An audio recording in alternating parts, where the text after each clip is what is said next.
Hi, and welcome to another narration, presented by yours truly, Cryptids Roost.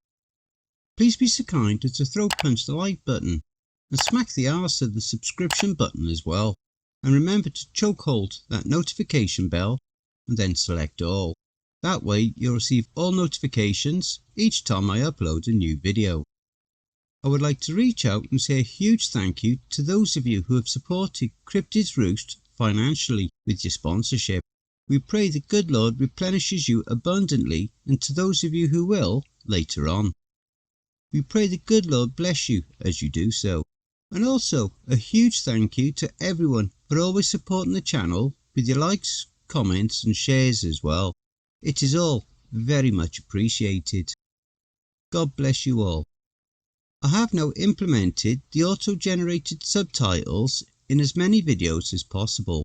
This will help all of our hard of hearing listeners, so I hope this helps. Enjoy. And why not hashtag Cryptids Roost in your comments? So grab your coffee, sit back and enjoy the show. And don't forget, where fear is, happiness is not. Avoid the abandoned plants down by the river. This awesome story is written by Michael G. Lockhart. If you would like to read more of his works, his Reddit link for his profile will be below in the description. Today, Justin sat in the back of the large employee conference room, one of those with the panels that can be emplaced or removed to make the room larger or smaller as needed. It was medium for the current presentation. The training session was mandatory, but only so many drones could be released from their cubicles and still have enough left to complete the mindless daily tasks of their existences. One of the fun parts about working for large corporations, he thought, was the homogeneous training sessions. The participants had already listened ad nauseum to the biannual sessions on sexual harassment and workforce misconduct. The same films every other year for the past 10. This afternoon though, there had been a new subject, at least for their organisation: active threats. The speaker was from a state police agency and had been part of their tactical response team for several years. He was pretty engaging and the material was interesting. We can relate the basic responses: run, hide, fight, to the basic survival responses. Run is flight. If we can get away from the threat, we should, and we should bring as many others with us as possible. Hide is the same as freeze. Stay in place, hide, turn out the lights, be silent, mute or turn off electronics and hope that the threat passes. And if all else fails, fight and do our best to take out the threat. The key to any of these basic tactics is to commit. He said the last very emphatically and increased his volume just enough to wake up anyone who had started to nod after a carbohydrate-rich lunch. He didn't spend much time on statistics, which was refreshing. He instead focused on how to spy a threat and the order of priority. People are always the biggest threat. There's a reason we are top of the food chain, except for diseases. Laughter. He went on about other ways to be prepared. Work together to figure out plans for what to do in your workspace, including break rooms. Consider what threats may arise and whether any are imminent. If anything is out of the ordinary, say something. Above all, be alert and look alert. It was good stuff and relative to recent news events, but something about sitting in a chair listening to other people speak was very draining. When the session wrapped for the day, Justin was exhausted and ready to get home. The classes had lasted for the full day, so it was 5 PM and the rush was on to get out of the city and back to the burbs. It had snowed the night before, and although the roads were clear, there were already patches of ice in the shadows cast by downtown structures. Naturally, some goofball had to cause a crash while most drivers were still well inside the city. He was stuck for a good half hour before he was able to get to an exit. Then for another 10 minutes before he could attempt a different route. The GPS on his phone was slow, but hey, have a good day, and the drive home was bound to present some level of misery. He had hoped to wait until he got closer to home to refill the fuel tank, but the 40 minutes he sat in traffic had drained more of his tank than he'd planned. He knew he'd have to pay more in the urban neighbourhoods, but had little choice. He turned on a street that ran in the general direction he needed to go and saw the yellow glow of cheap outdoor lighting at a corner convenience store. It was already dark, so he couldn't see much of the area, but knew that it was only marginally sketchy, or had been a few years past when he'd last had to dodge a crash on the same stretch of freeway. Justin truly hated driving inside the city, off the freeways. The constant traffic lights and stop signs made it a dangerous labyrinth of cross traffic and insane drivers. He had to dodge around one small car that inexplicably slowed to a near stop. No brake lights, it was just suddenly in the road and stopped. Fortunately, he had already started slowing to turn into the filling station. As he passed the little car, he saw a young woman, a girl really, sitting behind the wheel, texting. He rolled his eyes and griped. Figures, wouldn't want to pay attention to the road when there's a critical text from your idiot friend, Ms. Stuck on Stupid. He pulled up to the pump and took a look at it to see if there was any sign of an illegal scanner. That was one of the safety tips he'd learnt that day. Then he paid with his card and set the pump lock while he texted to let his wife know that he would be late but was on his way. She sent back a standard, "No probs, please be careful." The pump clicked off very suddenly, and he knew that it hadn't gone long enough to fill even half the tank. He set the phone down on top of his medium-sized SUV and used the grip on the pump handle to finish pumping the gas. It was pumping slowly. The station's tank must have been getting low. As he gripped and re-gripped, cursing under his breath at the pump, he caught a chill, that feeling of malevolence and danger creeping up from behind. He looked over his shoulder and there was nothing, just some hood rat driving by, blasting out window-rattling bass from his POS ride. Huh, he thought, speakers are probably worth more than the car. He looked forward at the door of the convenience store and saw the source of the danger vibe. Two men wearing dark hoodies and shades barreled out of the doorway towards a late 90s looking yellowish Pontiac, with several spots of both grey and red primer at various places on the body. The second one through the door looked up at him and they locked eyes. Well, Justin's locked on the robbers. He thought the robbers were locked back, though all he could see were the large dark lenses of his shades. The momentary shock of making direct eye contact with the witness made Denarius angry, and he pointed his pistol at the fool. "Mind your business, asshole!" he screeched. The other runner stopped before he climbed into the waiting Pontiac. "What's the matter, D?" Great, Justin thought. Now he had two robbers. Nope, three. The driver had turned her eyes towards him, all staring in his direction and pointing various levels of firepower. He froze. He didn't know what to do.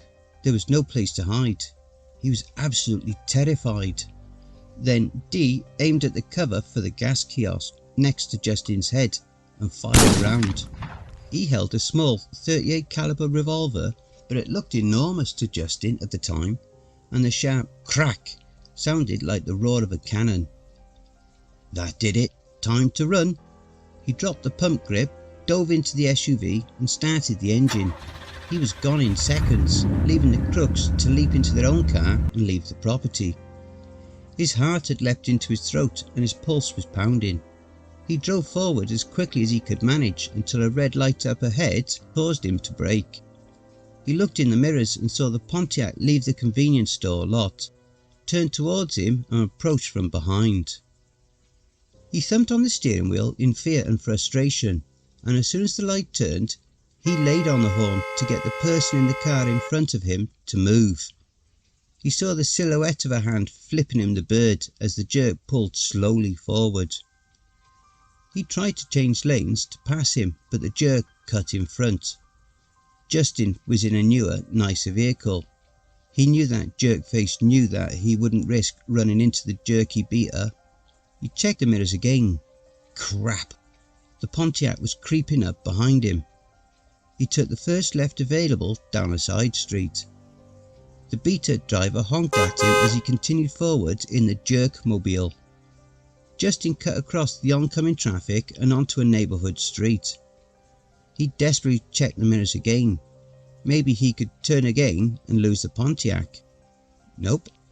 There they were again on his tail and closing fast. He ran a few stop signs and hoped that a cop would be there to stop him. Nope again. Apparently they had better things to do than patrol the rough parts of town. Not a police car in sight. After a few more blocks, he whipped to the right down another street. He immediately had to slow because so many vehicles were parked along each side of the street. If even one car tried to come towards him on this narrow roadway, they'd both have to stop, and one of them would have to cram into one of the narrow driveways on either side to let the other pass or back down the street through a gauntlet of parked cars. He didn't care though, his mind was on running, and he made the next left and hoped that it would offer a wider path. It did, but only slightly.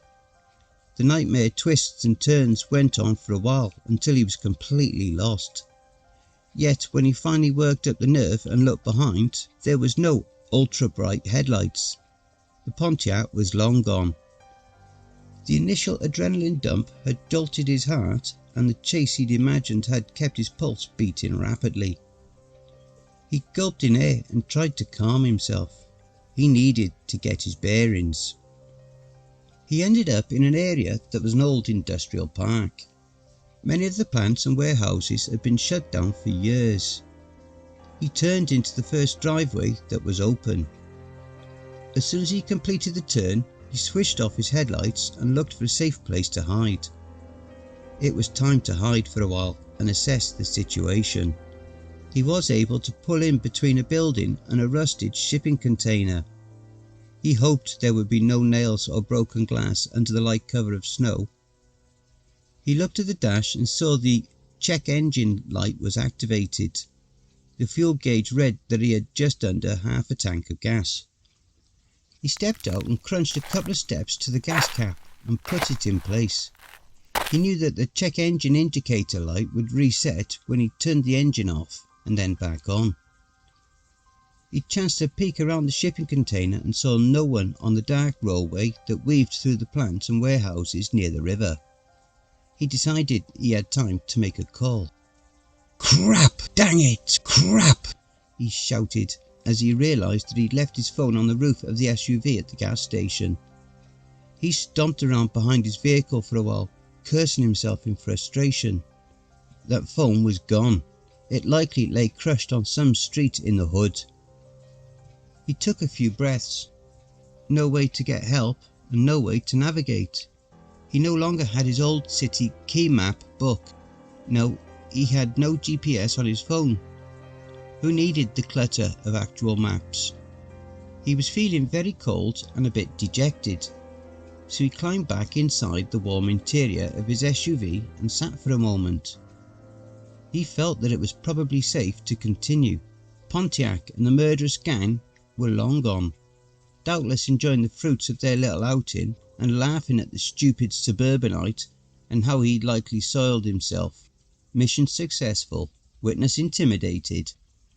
He considered his options. He could simply drive until he came to the river that wound through the industrial park. He knew a few streets that crossed canals that led to the river that would be even faster. He'd find a familiar street soon enough. He relaxed and put his car in drive. Time to get home to his Ashley and their kiddos, and even the goofy schnauzer they'd just adopted from the shelter. He rolled further into the park district, but instead of the human-produced lights getting brighter, They got dimmer, and he saw that many of the street lights were out or missing. He crossed a few canals, but none of the streets around them had names he'd recognised. He was still hopeful he'd find something familiar when the engine began to clunk and sputter. He kept going, hoping it was just knocking on the cheap gas from that crappy hood station, but it finally coughed its last and died. It was hard to turn the wheel with the power steering off, but he managed to get over to the side of the roadway. He flipped on the hazard lights, not that there'd been any other traffic for a while, but it was the right thing to do when one's nice vehicle became a road hazard. He used the fob to try to start the engine again, but it would not come to life, and the check engine light remained a glowing reminder that he wasn't going anywhere. The roadway was wide. It had been made for big trucks and vans, so it was fairly level. There was a driveway about another 20 yards ahead, so he decided to try and push his lump of plastic, metal and rubber out of the way in case anyone decided to drive down this darkened roadway towards empty closed plants on a cold dark night with a forecast of more snow. He had to suppress a shiver from the creepiness rather than the cold.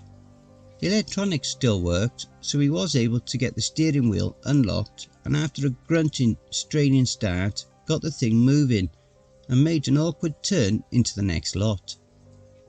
He managed to get the SUV into a space beside the gateway. Fortunately, the gate consisted of a chain currently snaked on the ground across the driveway. Many businesses used them as an inexpensive way to stop trespassers from driving into their lots after hours. Maybe the place was open or had a security guard or something. Maybe even a phone so he could get a tow. The parking lots in the area were all still lit, a testament to the wastefulness of city government, yet a comfort to him at the moment. His hopes dwindled as he approached the big plant and warehouse complex. There were no lights shining through the windows in what looked to be the office portion, for which the sign proclaimed Telencia Enterprises Inc. The entire area had a stench to it. It was on the downwind side of the city for a reason. He approached the windows anyway and looked inside. Just some scraps of paper and some ancient looking furniture. He decided to get a better view of the area and walk towards the other end of the large building that faced the roadway. As he looked around the corner towards the back, he could barely see anything. The building lights were all out and the parking lot areas were dim, and the working ones even more sparse than the street lights. He let his eyes adjust for a moment and made out a set of stairs that clung to the outside wall above a side entrance. He cautiously stepped forward. Who knows what kind of junk is on the ground at a place like this, he thought gloomily. He made it to the stairwell and checked it with a good shake. There were some rattles from above, but nothing that made a climb seem too precarious, so he took the chance. The metal of the railing was freezing and his light gloves didn't do much to help protect his hands. He made it up several flights and was again facing the back of the building. The air had freshened into a breeze and he shivered with cold as it penetrated his office-style slacks, dress shirt and blazer. He'd have to retrieve his top coat from the SUV.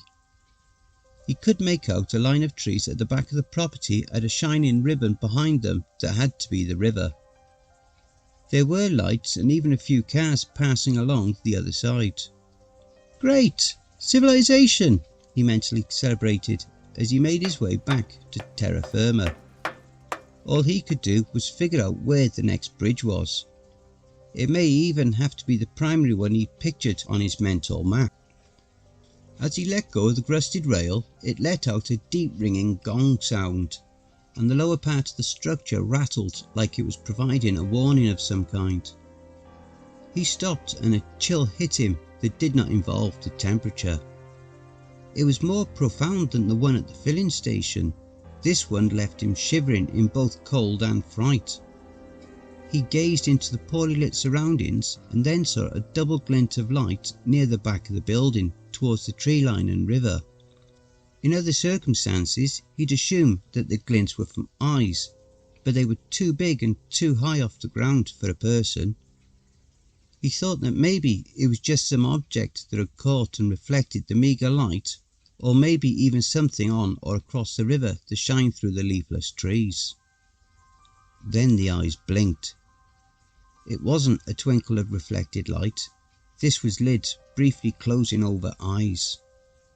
Another shiver took him and he started to step backwards towards the front of the building and what light there was and his automobile. The eyes moved forward slightly and slitted. He turned and fled like a madman towards the SUV. At first he would have sworn that he heard large pounding footsteps giving chase, but when he made it back to the driver's side door, he chanced to look back and saw nothing had followed. He sat in the vehicle for a while. It was getting really cold outside and the wind had picked up a little. He thought about it and his nerves were certainly strained, and that dark area had been pretty spooky. Maybe he just conjured up eyes in his distressed state of mind. He was justifiably paranoid about being chased after the earlier events of his evening. Once he'd convinced himself that it was his imagination and not a scary monster in the dark, he started thinking about what to do next. Maybe he could hold out until morning and maybe someone would drive by and see him. About that time, small flakes of snow began to settle on the windshield. He'd be covered and camouflaged long before morning. He regretted now that he had not renewed his vehicle tracking system account after the free trial period. An unnecessary expense, right? He chided himself. He was on foot and had to decide where to go. He didn't have a flashlight other than the one on the stupid phone. The thought occurred to him that he'd become too reliant on that single piece of tech. In any case, that meant following the streetlights until he could find the next turn and get to a bridge. I'm almost home, just have to make a plan and commit, he thought as enthusiastically as he could manage. It was time to test that classroom theory. He climbed back out of the SUV, donned his topcoat and a scarf that Ashley had knitted for him when they were still dating, and started hoofing it down the long parking area that spanned the next few buildings. He stuck close to the fence and the lights, but didn't want to walk any further than necessary. There'd be another exit ahead, or better still a shortcut towards the river. After a few minutes the exertion warmed him some. He wished he'd brought his heavy winter coat. The top coat was longer, but not made for a night out in the frozen wastes of the urban tundra. As he passed the first building, a plant office, and approached the next, the plant, he glanced over to the space between the buildings, where he climbed the stairwell. He saw shady, indistinct figures shift within the deeper shadows. He looked ahead and hoped that they were just hiding and stay away from him. Just figments of my imagination. Maybe stray animals of some kind. Non-rabid strays, he kept telling himself. Maybe it was the homeless people who had decided to shelter in the abandoned structures. They'd probably be shy about approaching strangers unless they in some way felt threatened. If it was people, then his vehicle would likely be toast before he could get a tow, he thought forlornly, but better it than him. He had good insurance after all. He'd already started to forget about the potential threats from the shadows as he mentally completed claim forms. Justin's hopes of a shortcut were dashed by a long cross fence that blocked his way. He'd passed the second driveway, so he wouldn't have to backtrack very far. But it was getting later and he was tired and cold and hungry. He wanted to go home. It didn't help that the snowfall had increased. It was a nasty mix of tiny flakes and ice pellets, bitterly cold on the gusts of wind, and they stung his forehead where it was exposed to the elements. He wasn't sure he could continue much further. He needed a break from the weather.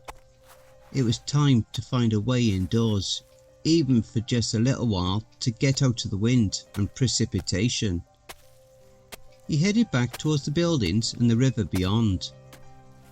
He followed the newly discovered fence and found a large gate opening, clearly for vehicle traffic. He passed through and was on the next part of the property, the warehouse portion of this particular complex. Good, he thought, no imaginary fiends on this side. He chuffed and slogged until he reached the Warehouse A Tillandsia Enterprises Inc. The entrance and front area contained an office section, but there were broken windows on the front. It was definitely abandoned. There would be no heat, but once inside, he could make his way to interior rooms that would be out of the wind and wetness. He tried the front door. It was locked and bolted. Seriously? He thought. It was easier to just clear out the glass on one of the front windows and climb through than to just try to get through the secured doorway. As he kicked out the remaining pieces of glass, he snagged his lower leg on a jagged, protruding piece that was stubbornly placed on the side of the frame. It didn't do much damage to him, but his trousers were ruined. Just keeps getting better, he sighed inwardly as he hiked his damaged leg over the sill and gingerly balanced himself with a hand on the frame. He made it inside without incurring further damage. This area was definitely abandoned. Not even any junk furniture, just a wet, mouldy floor. The exterior light penetrated into the hallway that led away from the front office. He could see nothing else and knew that there was no way there was working electricity. He had a tiny light on his key fob, so he stepped into the darkened hallway and used it to look for a more likely room and maybe an old chair or desk where he could sit for a moment. The tiny light wasn't strong, but in the near total darkness it worked remarkably well when he held close to placards near each door to read them. The offices on his right had windows, so since he opened the interior doors he could see at least a little of what was in them. The rooms on the other side of the corridor were meeting rooms or for utility or storage. He was about to enter the largest office he'd found when he heard a loud noise from deeper inside the large structure, a creaking, moaning sound that startled him and gave his adrenal gland another workout. It was followed by rattling noises. Likely just the wind, maybe some rats. He gave a brief shudder. Nothing to fear, Justin, just fear itself, so stop the paranoia trip. He chuckled to himself in an attempt to relax his taut nerves. The large office had a chair, but it was broken. However, there was a solid-looking, if ugly, little table in the corner by the window. Perfect! Finally a break, he said to the gloom around him. He had a couple of tissues in his coat pocket. This time of year one never knew when the old honker would start to leak from changing temperatures. He used the tissues to wipe the worst crud from the surface of the table, or at least spread it around some and then carefully sat on it. The relief was instant. He'd been walking outdoors in snow with shoes that were designed for interior office work. He hadn't gone far, but the dogs were already barking. He attempted to look out the window, but it was covered in grime and the bottom ledge was filling with snow. There was little light anyway, just the last forlorn beams from the parking lot lights, and they were weak to start. He took stock of his situation. It couldn't be too much farther to a bridge that would lead him back into more heavily travelled parts to the city. It wasn't too late in the evening. He didn't know for sure since he typically used his phone to keep time, yet the clock in his SUV had read 6:59 PM before he'd locked and left it. He estimated that it was about 7:30, so people would still be around and people would be available to help. He realised that he was thirsty. Nothing he could do. His stomach growled. Again, no resources. He was cold and feared that if he sat for too long, the snow would increase and make walking more difficult. He was as rested and warm as he could be under the circumstances. He reached down and tugged at his torn pants leg and peered beneath to survey the damage. Just a scratch, not much blood, he satisfied himself. He had resolved to get up and get started again when the already feeble light coming through the window dimmed further. His eyes had adjusted to the gloom so he could tell that something substantial had occluded the space between the light and the window. He saw a vague silhouette outlined at the window, a hulking figure that appeared to face towards him. It looked somehow fuzzy and indistinct at the edges, but was clearly tall and broad. There was no neck, but it was definitely anthropomorphic and possessed wild-looking hair. It loomed closer and he saw hot breath fog the window and block even more details. Some part of his mind knew that the lighting and smeared window were likely just distorting a human figure, but the hindbrain, that old remnant of our early ancestors, screamed to him to run. He decided to do just that. The figure could be anything from a crazed drug addict to a security guard, but he did not want to find out while he sat alone in the near dark. As he reached the doorway, another groan and creak emanated from the interior of the building. This one originated from the front entrance and was even louder. It was accompanied by a moaning, hissing organic sound, like a large animal breathing deeply through some sort of obstruction, or maybe underwater. He had no choice. He turned right and fled farther into the interior of the building. He was fortunate that nothing blocked his way as the shadows deepened to full-on darkness. He all but ran full out, his arms stretched in front of him. He hit an obstacle. A wall? No, a door. A large swinging door with a heavy rubber seal. It stuck for a moment and then gave way when he broke the seal. He couldn't see anything, but the hallway seemed to widen into a larger space around him. He reached out to either side and felt no walls. He drifted right until he touched the wall he'd been following. A solid outer wall of the building. He again started forward, this time more cautiously, but still at a good fleeing pace. Perhaps no, he corrected himself, whoever it was would give up the chase and decide not to pursue him into this murky den. Then he heard the swinging doors crash open behind him. He again began to run, arms outstretched. He was too frightened to consider the danger of his actions or obstacles that might be in the path of his feet rather than his upper body. He heard the moaning, hissing breathing behind him, accompanied by scraping, shuffling, thumping steps. There was no point in looking over his shoulder in the near total darkness, but his fear-addled brain did not make that logical connection. The head turn caused him to lurch left and he lost touch with the wall on his right. He was now in a wide open space. He could feel the air stir. He couldn't see the threat that was still approaching behind him. He could run into something at any moment. Then he did. Not a wall or door this time, but something small and hard and set at just the right height to greet his shin as it rushed forward. His left leg picked up a bad bruise and pressure cut to go with a slice on his right leg from the window glass. Justin sprawled forward and skidded on his hands. His right wrist definitely took some damage. It might have been broken, definitely sprained.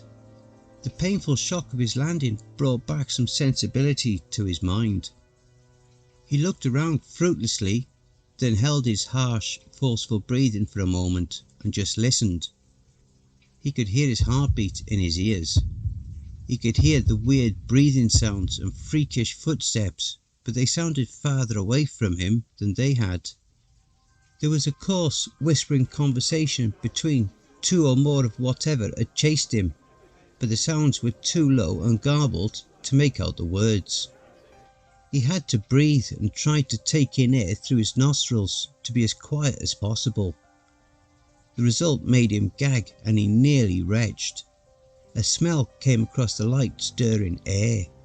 The stench of rotting flesh and plant life, of mould, mildew and choking spring pollen with just a hint of fishiness. It smelled like a swamp. No, it smells like the very polluted river, he realised. The entire space was filled with the vomit-inducing stink and it was getting stronger. It was then that he registered the shuffling, scuffing steps approaching from the blackness. He felt around himself with his left hand and attempted to find his bearings. His hand came across a hard object, a piece of wood squared off, about 3 foot long with grooves running along the length like something used for packing, his mind registered. He grasped his new weapon and used it like a cane to help him stand. As he put pressure on his left leg, the pain from his severely barked shin shot up his leg to his spine and beyond. He knew he wouldn't be doing any more running tonight. The best he'd be able to manage was a fast limp. He reached out with the stick to try to locate a wall or anything that would give him some security. He hit something semi-solid and the sound and feel produced was that of wood on wood. He followed his guide stick and felt around for a few moments. Stacked wooden pallets, he reasoned. He was definitely in the warehouse portion of the structure. He felt further and found the wall against which the pallets were stacked. He felt up along the stack and determined that the pallets were stacked to a height just above his head. This was it, as safe a corner as he would find to make a stand. The sounds of large beings with shuffling gaits approached, and the moaning, hissing breaths grew louder, and the odour more pungent. At least some of the stench came from these 2, 3, more things. His mind gibbered, back on the verge of panic. Then the eyes glinted and flashed. They were large and obviously belonged to nocturnal creatures. There were 3 sets that he could see. If they were on human figures, then based on the height, he stumbled upon the lair of some kind of pro basketball player zombie stroke vampire stroke swamp monster people, he thought, as his mind drifted towards a break. Then he thought of his family and indeed his own life. Whatever was out there was a threat. He tried to run, tried to hide. Now it was time to fight. "Get away!" he shouted. "Get back and stay back or I will hit you!" His voice sounded more high-pitched than he'd always thought it was. He clutched his right hand with his injured wrist to his breast and used his left hand to swing the stick forward and back in front of him to ward off his attackers. "I don't want to hurt you, but I will." I don't sound that committed, he realised. I don't feel it either, but no choice. He swung the stick as hard as he could towards the closest set of eyes.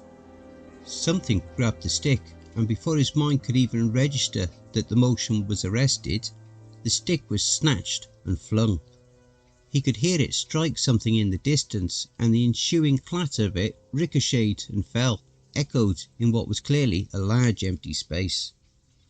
The moans grew louder, and the eyes came closer. The stench became overwhelming, and his brain shut down. If there had been light, he would have seen the greyness obscuring his peripheral vision until it tunnelled. As it was, the last sensation he experienced was the train tunnel rush of sound in his ears as he descended into the mineshaft of unconsciousness. His mind registered pain and motion all at once. The pain was in his legs. Something gripped them. They were both pressed together in a large crushing vice of a hand or paw. The motion was from his being dragged behind a large creature. His arms hung limply above his head and the right wrist registered a sharp pain as it limply struck some small, rough object. It was still mostly dark around him, but they were once more in a room that allowed some exterior light to penetrate through a large window. When the dragging motion stopped, he was lifted and slung unceremoniously atop a large table. He let his eyes drift slightly open and immediately wished he hadn't. He squeezed them shut and turned away his head from the intolerable sight. He heard loud moaning and hissing and some type of slobbery speech. He could almost make out the words. "Not food," slobbery mush. "Look for," slobbery mush. "Cold," slobbery mush. "Greet," another coarse speaker urged. Slobbery mush stroke moaning breath. "Now." The discussion went on like that for several minutes, as a third vaguely whiny voice joined in with the others. The argument became louder and each party grew more insistent and agitated, though less coherent. Eventually the argument, the entire mess of slobbery mush-mouthed speech, descended into shoving, grapples and blows. As the sounds of combat resolved, Justin finally had to open his eyes to see if he was in even more danger. "No, no, no, no, no!" his mind internally screamed over and over. The three beings before him tussled and slugged at one another in mindless fury. The light was poor, but his eyes had fully adjusted to the darkness. They were all well over 6 feet and disproportionately wide through the shoulders and chests. They were covered in what initially looked like green slimy fur. He'd seen a movie with a sniper in a ghillie suit. That memory came rushing back. They were a mottled mixture of greens and browns and slimy tendrils in places of hair, like a mound of swampy moss had risen and grown arms and legs. The fight had taken the creatures to the far side of the room. It appeared to primarily be between the two larger figures. The third figure now crouched in a corner and clutched at a wound to its elbow. Justin stared for a moment, mesmerised in horror. Then he saw his opening. The largest monster had shoved the middle-sized one into the corner above the now moaning and screeching smallest one. It held the other by the throat and pummeled at the plant man with an enormous fist. Justin ran at the top speed at which he was capable. He fled through the open door and looked around. He was back in the dark, back in the large space. The room had been some sort of break room for the warehouse workers. Then he saw it. To him it was like the proverbial shining city on a hill. A small door with a small window at the end of a long dark space. It was a cleaner window than he'd previously observed in this warehouse of woes, and he could see tiny flickering lights on the other side. He made his limping way towards the emergency exit. If this wasn't an emergency, he couldn't imagine one. The sounds of the battle faded behind him as he reached the bar. Even in the dark, without looking, he knew that there would be a sign on the bar that read something like "Alarm will sound if pressed." If only, he thought as his mind flooded with temporary relief. Then he heard the moaning and bellowing calls from behind. Apparently the dispute between the monsters had been resolved, one way or another, and his fate was once again their concern. He stepped back from the door and into the shadows. He felt a crate of some kind behind him. He hobbled to the other side and crouched. He saw angry, alarmed eyes flash in the dim light from the break room. Then two hulking shapes lumbered out into the darkened spaces of the warehouse. A third limped behind them. It held one arm in the other and slowly made its way directly towards him. This was it. The creature would have him shortly. No weapon this time. No big one to jump on it and stop it from devouring him alive. Just death, slowly dragging its embodiment towards him. When it reached the emergency exit door, it paused, looked over at him, where his head rose above the crate and his eyes reflected the modicum of light. It let out a last moaning, hissing breath and pushed through the doorway. Justin crouched in place. He was too afraid to open the door and tried to leave with that thing lurking just outside. He was sure it saw him. He just didn't know why it hadn't attacked. Maybe the beatdown from the big one had convinced it to pass on this happy meal. Then he noticed that the sounds from the other two had faded as they moved towards the front of the building. Perhaps it would be safe to follow them. First he took out his little fob light. The feeble beam reached several feet into the gloom. His eyes had truly adjusted and the thing was of some use. He took a look at the crate behind which he'd cowered. The wood framing around it was crushed on his side. There was another crate, possibly metal or plastic, inside the wooden casing. The inner crate had holes in it, but whatever had been inside was gone or dead. It certainly smelled dead.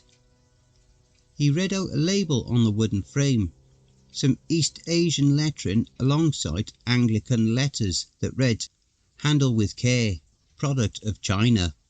"Well, thanks China," he said, sotto voce. He used his tiny light to get back to the break room, and then, a little further past the entrance to it, he found a side exit near some lockers and an old employee punch clock. He first cracked open the door and carefully peeked around outside. Nothing.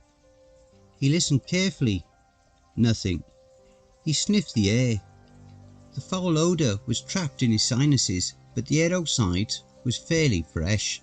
Wonderfully so in comparison to what lay behind him. The snow had stopped. It hadn't been a heavy fall after all. The cold night air awakened his mind and he finally stepped out with confidence. He glanced towards the sinister gloom in the direction of the river. He saw a well-lit restaurant district just on the other side, the source of the light through the emergency exit door window. He wondered briefly how people could eat so near the stench of the river. The colours on one of the signs registered somewhere in his subconsciousness and bubbled up in recognition. Phineas Fubar's Fantastic Fish Tacos. He knew that place. He knew where he was. He had only to make it a short distance, cross a bridge, and he'd be free and clear and on the way home. He started quickly limping towards the front of the warehouse building. He made it to the front corner, and the welcome light from the parking area greeted him, and the icy breeze slapped into his face, followed by a large hand that slapped him to the ground. He was out before his body hit the pavement and sprawled supine in the fresh fallen snow. Several years prior. "Come on guys, be careful with that thing. You know the boss wants it put here for a reason." Big Sam, as the warehouse foreman was known, rumbled as his normally most trusted hands, the inseparable duo of Charlie and Miguelito, Little Mike. Charlie, at the controls of a small forklift, glanced at his supervisor. "Sorry Big Sam, you know this lift is about to give out. Should have been replaced a long time ago." Big Sam was a reasonable sort. "I know, but it's not like business has been great lately. Probably why the boss makes these deals. No idea who the guys are that come to the back door, but I suspect they're government types. Anyways, what they pay is why we still have our jobs. Next round of layoffs is coming soon. Places are shutting down all over the river district. We probably best start looking. But keep that under your hats. We don't need a panic. Besides, this means we'll get to start applying for jobs before the rest." Miguelito piped up. "Cool, Big Sam. You always looking out for us. Thanks, man." Charlie nodded in agreement. "Definitely. Maybe we can get hired at the same place. Keep the team together." "Yeah, well first we need to get this monster unloaded and on the floor," Big Sam directed and flicked his chin towards the crate. Charlie fiddled with the controls and the machine whined, but the lift mechanism did not budge. He rolled his eyes over to Big Sam. "It ain't budging. It's lifted and it's lowered his last load." Big Sam cursed in a low voice. "Okay fellas, guess we do it the old-fashioned way. Just us to lift though, nobody else handles the back door freight." Charlie let out some grumbles as he climbed off the little machine. Miguelito shrugged and moved to the front of the box. Big Sam and Charlie did the heavy lifting, and Miguelito lifted the front as best as he could and guided the load towards its destination. They almost made it, but when the back of the wooden crate cleared the forks, the load shifted and that end of the crate crashed to the floor. The wood splintered and a few boards sprang. Big Sam stepped back and cursed. He had a gash on his arm and hand. Charlie and Miguelito had open scrapes on theirs. The bleeding trio gamely pushed the crate into place beside the emergency exit door, despite their open wounds. They set aside shop rules. This job was off the books and they needed the money. They cleaned up the area and themselves and met in the break room. Big Sam had detoured to the front office to meet with the manager and collect their fees. The boss morosely informed him that it would be the last extra income. The owners had decided to shut down the warehouse. Big Sam handed out the bonuses to his friends as they stood around the break room. "Enjoy it, fellas. We're all getting the axe next week. Hey, let's get together Monday and go over to DMT Solutions to apply. Boss said that's where he's going. His government friend tipped him off that that's where the backdoor business will be shifting to, too." The others agreed and they all took a good look around the break room where they'd taken their lunches together and talked about all the things that people think are consequential. Then each man filed out and hit the time clock as they left through the side door. They met again Monday morning, just after the boss came back and made the grim announcement to all the employees about the warehouse closing. The trio was back in the break room and this time they spoke in whispers. Big Sam held up his arms so the others could see clearly. "By the time I got home, I had a fever. I slept all weekend, and when I woke up today, this shit had started." He displayed the greenish rash that was lumpy, like spongy moss on his arm around the gash from the crate. The other men had similar experiences and had similar growths on their hands around their wounds. They all left work to see their doctors. Justin's next day. Justin gripped Ashley's hands as she held little Crystal up for him to kiss goodbye. His son, Caleb, had insisted that he was too big to be held up and had caused his dad to painfully stretch to lean over and hug him. He had also insisted that he was too big for kisses and would accept only hugs. He got them and Justin was glad for the pain. It reminded him that he was alive and that he had his family around him and he would soon return to work and their lives would get back to normal. He'd even discovered that no one had disturbed his SUV. The tow truck driver had found it and the insurance company had paid for the tow. The repairs were under warranty. He was covered and he would be out of the hospital tomorrow morning. Absent only his phone, but that was covered too, and he'd pick up a new model on the way home. "Yeah, Ash, hopefully the fever stays light and I'll get out in the morning, as planned. Doc increased the antibiotic dose. Can't wait to get home to you and the babies." "I'm not a baby," Caleb declared. "Okay, big boy, but you best mind Mom and be nice to your sister." "Okay, Daddy," the child readily agreed.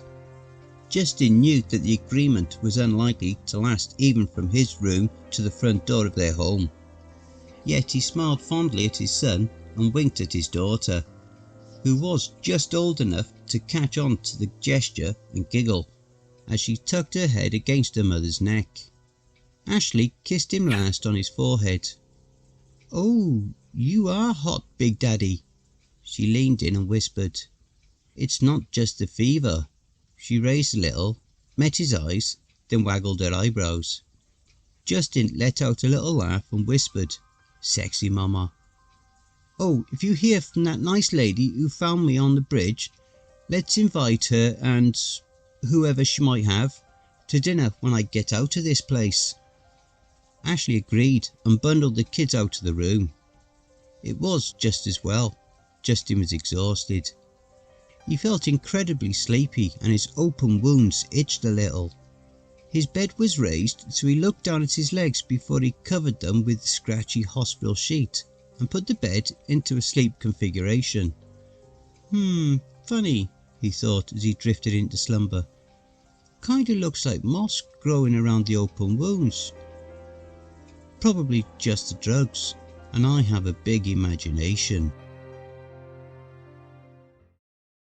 Don't forget, if you enjoyed that story, be sure to pop over to the author's Reddit profile and drop them a line, or even give them a glowing review. I'm sure they really would appreciate it.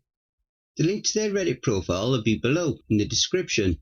Please be so kind as to throat punch the like button and smack the ass of the subscription button as well. And remember to tap the notification bell and then select all. That way you'll receive all notifications each time I upload a new video. Oh, and don't forget to share the video far and wide. This will all help with YouTube's algorithm and will help to promote this channel more. And don't forget to check out the merch store. The link will be in the description and also in the video thumbnail. And if you would like an honourable mention, send in a snapshot of yourself with your purchase and I'll feature it in one of the videos. I now have my very own subreddit community where you can submit any stories you've written. You can submit your stories or encounters either there or send them to cryptidsroost@gmail.com. If you wish to remain anonymous, that's fine with me. All the links are below. I also have a Facebook group, Twitter, Reddit, and you'll also find me on Discord. If you would like to support this channel and help make it grow, my PayPal is paypal.me/cryptidsroost. Again, that will also be below. And don't forget, where fear is, happiness is not.